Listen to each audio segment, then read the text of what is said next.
ҳар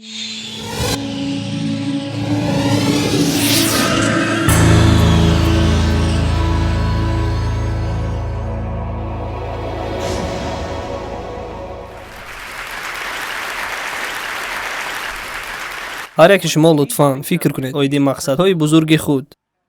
ҷиддӣ, бо истифода аз 1 сония шумо бояд инро ҳис кунед барои омӯхтани он. Якчанд сония сарф карда оиди мақсади асосии худатон фикр кунед. Хоб, тасаввур кунед ки худи ҳозир ба хулосае омадед то ба мақсадатон расед. Тасаввур кунед ки имрӯз аз ин мақсади худ ба касе нақл мекунед.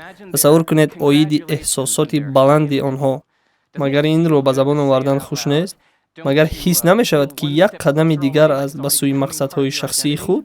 хабари бад дар он аст ки шумо бояд забонатонро нигоҳ доред, чунки ин ҳисси форам ба мақсад расидани шуморо халал мерасонад. таҷрибаҳои чандкаратаи психологӣ исбот мекунанд ки нақшаҳои худро ба касе нақл кардан ба ҳадафрасии онҳо камтар мекунад. ҳама вақт шумо мақсад доред, барои амалӣ шудани онҳо якчанд қадам ва каме кӯшиш лозим аст. дар асл то иҷрои кор шумо бояд қаноатманд нашавед. лекин шумо ба касе гӯед ва онҳо инро тасдиқ кунанд. равоншиносон инро ҳақиқати иҷтимоӣ меноманд. инсон ботинан ҳис мекунад ки ин кор ба анҷом расидааст. дар вақт қаноатмандиро ҳис карданатон шумо кӯшиши худро камтар мекунед барои иҷро шудани ин кор. хулоса ин ғояи гуфтани мақсадҳои худ ба дӯст каме зид аст ба одатҳои ҳарвақта ва инро мисол оварда инкор мекунад. биёед ба исботи ин нигарем.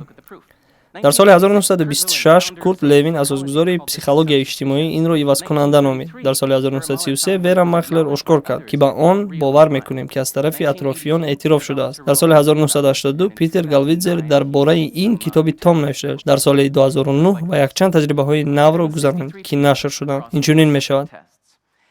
аз рӯи 4 тести алоҳида ва иштироки 163 нафар одамон ҳар кадомашон мақсади шахсии худро навиштанд. қисме аз онҳо мақсадҳояшонро ошкор карданд ва қисми дигар ҳеҷ чиз нагуфтанд.